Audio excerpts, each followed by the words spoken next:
un peu isolé crispé parce qu'il ne comprenait pas la situation. ñu toog tuuti mu gisaat mu gis ki nga xamante ne mooy Ousseynou Niang. moom itamit la même chose dal ko. su ma juumul Mayacine Mar moo ñëw ne ko c'est quasiment les mêmes symptômes. maanaam li ñu gis ci Krépin Diatta moom la ñu gis ci Ousseynou Niang. Pape Matar Sarr aussi. Abdoulaye Seydou Sow je sais pas s'il a fait la réaction non avant Pape Matar Sarr. avant Pape Matar Sarr il y a après nag si la commencé di am ay inquiétudes mais Abdourahmane nañu waxante dëgg quand même xam nga démb maa ngi naan ñoom ñi ngi ñuy jéem a chargé mais ñun nañu jéem a dajale nos éléments à décharge. parce que nag lu ne fàng kenn du ko jeex les faits sont là am na foo xamante ne nag mënaguñ fa dugg. parce que Krépin sax soo déggee moom ni mu waxee ni mu analyser nee na moom il ne comprend pas. il avait mal partout beaucoup de choses c'était très bizarre j'ai fait 4 malaises. c'est trop quand même. 4 malaises le Krépin Diatta def j'ai passé plusieurs examens médicaux mais ils n'ont rien détecté. kenn gisul dara. 4 malaises c'est trop quand même. non gis nga analyse yi.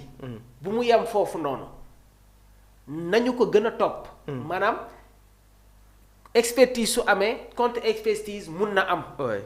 je dis pas que nag que li analyse yi génnee loolu amul. wala wérul mais c'est une situation inquiétante et je pense qu'aujourd'hui il faut faire confiance aux membres du staff. plus précisément ñi nga xamante ne ñoom ñoo nekk à la charge du service médical. maanaam les médecins. c'est des professionnels et je pense que ñoom ñi ngi topp dossier bi. ñu dem ci biir match bi Lamine Camara qui se retrouve avec un carton jaune Pape Matar Sarr reçoit des instructions pour aller s'échauffer quelques minutes après ñun gisatuñu Pape Matar Sarr. ñu ñëwaat dans la deuxième mi-temps on nous apprend que c'est quasiment aussi les mêmes symptômes. mais lu xew. waa léegi après ñu ne lii nii yëpp kenn du ci wax si on va en parler. dañ ciy wax ba xam exactement qu'est-ce qui s'est passé. waaw quand même ça mérite quand même ñu wax ci quand même. non mais Abdourahmane une finale de la Coupe d'Afrique des Nations. On se retrouve dans cette même situation-là. Quasiment l'un des meilleurs joueurs du tournoi à quelques heures de la rencontre ñu ne am na malaise. naka te amul benn malaise Krépin Diatta moom génn ne il a eu 4 malaises ci benn joueur. mais kooku mënoon na ñàkk bakkanam. ñu demaat tuuti Ousseynou Niang se retrouve dans la même situation après c'est Pape Matar Sarr. mais Abdourahmane. non doy na waar man moom situation dafa ma. Abdourahmane vraiment man am na le doyen góor gi qui m'a appelé le doyen univers. mu ne Mamour quand même il faut en parler mais si. dañ siy wax pour le moment nag ñun on ne fait juste que constater les faits. am na nag loo xamante ne ñun suñu loxo yeggul foofu suñu liggéey yeggul foofu. moo tax ma ne la il faut faire confiance au staff médical. bi nga xamante ne c'est des professionnels et des experts en la matière je pense que ñoom ñi ngi topp dossier bi c'est pas pour rien Ibrahima Mbaye démb bi mu delluwee Paris Saint-Germain ñu defal ko ay examens médicaux. oui bien sûr. c'est un message très fort. Ibrahima Mbaye démb bi mu delluwee Paris li ñu ko njëkk a defal dañu xool exactement wér-gu-yaramam. parce que ñoom itamit jot nañu information qu'il y a des joueurs sénégalais qui ont subi des choses très bizarres lors de cette finale-là et bu mu yem ci Ibrahima Mbaye rek. na joueur yëpp dem def la même chose. Bien sûr. Et dama koy waxaat fii nii je pense que le staff médical ñi ngi topp dossier bi parce que tamit nit mënul def 4 fois malaise ay résultats génn nga ne il n'y a rien c'est quand même bizarre. c'est bizarre c'est quand même bizarre. Et aujourd'hui il y a l'avancée la technologie médicale. Aujourd'hui à travers la multiplication d'analyses on peut avoir une certitude xam exactement qu'est-ce qui est à l'origine de ce fait-là. et il ne non c'est-à-dire comme que mbir bi yegg na fii nii du ñu bàyyi muy jàll Abdourahmane. waaw il faut quand même fédération bi tamit jël des mesures par rapport à ça. la fédération mbir bi ñoom la njëkk a jaaxal. parce que comme ni ma la ko je vais essayer de le temps que ngay ñëw ci coach. bien sûr nga xool man am na loo xamante ne ñun sax mënuñu ko expliquer. mais Bakary su ko expliquer. mais vraiment Krépin à un moment donné mënul woon sax dox. sa langue était un peu sorti on ne comprenait pas kenn mënu ko woon sax xool. joueurs yi foogoon nañ ne que ki ñu téye woon noonu Krépin Diatta la mais Ousseynou Niang la parce que bëgguñu woon supporters yi gis yenn images yi. moo tax joueurs yi def un bloc autour du joueur. ba génnee ko ci terrain bi. on a vu quand même Pape Matar Sarr tamit très maigri kanam gi jeex mu jeex aussi et il y a beaucoup de choses yi nga xam ne tamit ba léegi mënuñu ko comprendre Mamour. man ak Omar on n'a pas reconnu. oui Pape Matar Sarr ci kaw bus bi. il était affaibli. et ñun ñëpp xam nañ ne que Pape Matar Sarr c'est un showman c'est quelqu'un qui aime faire le show. mais quand tu vois un Pape Matar crispé qui perd quasiment des kilos. la situation était compliquée.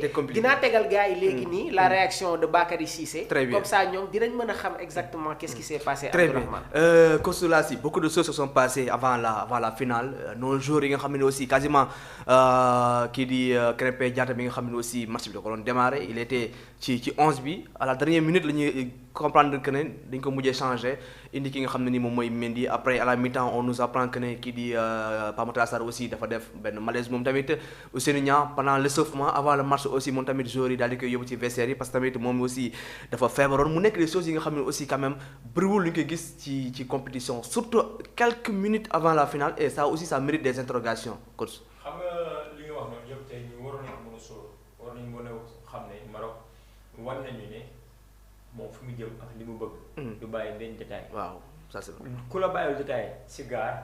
ñoo dalal la si hôtel. su fekkee moo la jox lekk néew ma dañ ko si def de néew dañ ko si def wala dafa am. mais bu fekkee ñoom ñoo lay servir li ngay lekk bu fekkee mën nañ ko fa jaara ba sax say 11 yi nga gën a yaakaar ne war nañ mën a jouer titulaire duñu jouer. buñ ko war a def sax dañ koy def rien que pour gagner trophée parce que jar na depuis 50 ans. ñu ngi ciy daw. bien sûr. tey kaaw Krépin Diatta ba mu daara def malaise fan lañ ko yóbbu andi ñu ko Sénégal fajee ko fii de. Maroc lañ ko yóbbu. waaw bañ ko seetlu dañu am benn symptôme boo xam ne dal na ko. mais yow fi nga xam ne foofu nga amee problème nan lañ fay génne solution. mun ngul nekk c'est impossible. bu fekkee ñu lay saytu yaax ñoom yéen a war a dajeel bu fekkee li nga xam ne daf lay ñoom buñ ko génnee luy gaañee buñ ko waxee maanaam ñoom dañ si am ay sanctions yu la ñu dal mais duñ ko mës a génne. foofu nag fi may xaw a jël tuuti rek daluma leen mais dama ñu ñaax bu ñu demee si genre compétition yu mel noonu parce que dañuy jëm si mondial xam naa lu mel noonu tubaab du ko def. mais am na loo xam ne ñun fédération dañ si war di bàyyi xel parce que dundoon nañ ko 2002. on n'accuse pas. pour le moment on n'accuse pas personne mais dañuy constater les faits. voilà oui am na loo xam ne tey bu fekkee ne maanaam ñoom loolu dafa am. war nañ ci mën a bàyyi xel ba nga xam ne ëllëg bu ñuy demati jar na sax ñu yóbbu ay toogkat yoo xam ne ñoom ñooy toggal joueurs yi di leen jox ñoom ñuy lekk di jox seen soy parce que joueurs yi. vas-y Mamadou tegal loolu ba pare. moo daan ci bus bi. waaw parce que avant ñuy dem dañu taxaw di compter joueurs yi bu bus bi di dem si hôtel bi ñun ku nekk da ngay compter doo wàcc da nga nekk si hôtel bi di compter di observer diw dem na ba Babacar Ndiaye ne ma non Krépin Diatta moo des. ma ne ko non Krépin ak Moussa Niakhaté yàggul Krépin wàcc ñu ne Moussa Niakhaté moo des Moussa Niakhaté nañ dem bu ñu dem ne non Idrissa Gana Gueye des na ci ginnaaw gi ñëw ak café mu ñëw na asalaamaaleykum rom donc bi ma Sadio wax ni Krépin moo daanu dafa malaise ma taxaw ma ne ko malaise mu ne ma waaw mu dem ma jëmoo Abdoulaye Sow jotuma ko parce que moom mu ngi na ak président après ma ne Amadou Kane Krépin du football dafa daan dafa malaise mu ne mu lay wax ni ma ne ko si moo nekk nii si oto bi wax ko Babacar Ndiaye xam nga ñoom ñu dem man nag keroog banc technique bi laa toogoon après juste après kii bi banc équipe pour Sénégal ci laa toogoon Krépin daanu mu dugg lancé ñoom ñu ne ma noonu dañ ko yóbbu hôpital ba 11 départ bi génn ma gis ñu bokk ci ñoo toog maa njëkk ñoo toog bu ma toog 1h30 avant le match laa toog si banc technique bi jóguma fa bi xale yi génn si di def échauffement ñu gis ni 3 minutes après Ousseynou Niang daanu. ma ne Mayacine mais y a un problème Mayacine ne ma mais c'est bizarre il a le même symptôme donc Krépin man bu ma dugalee si mu toog si chaise roulante la toog si boppam xam nga lamiñam wàdd donc c'était un peu désastreux c'était pas pour gis ko dafa xaw a doy waar après gars nañ ko yóbbu ko hôpital ñu toog seetaan xaar après ma gis jour yi 3 minutes après bu Ousseynou Diagne tamit commencé def même symptôme yi jour yi def cordon autour de lui wër ko carrément gunge ko xam nga di échauffé jour yi yooyu remplaçant yi ñoo ko gunge noonu ba mu dox ñu doxloo ko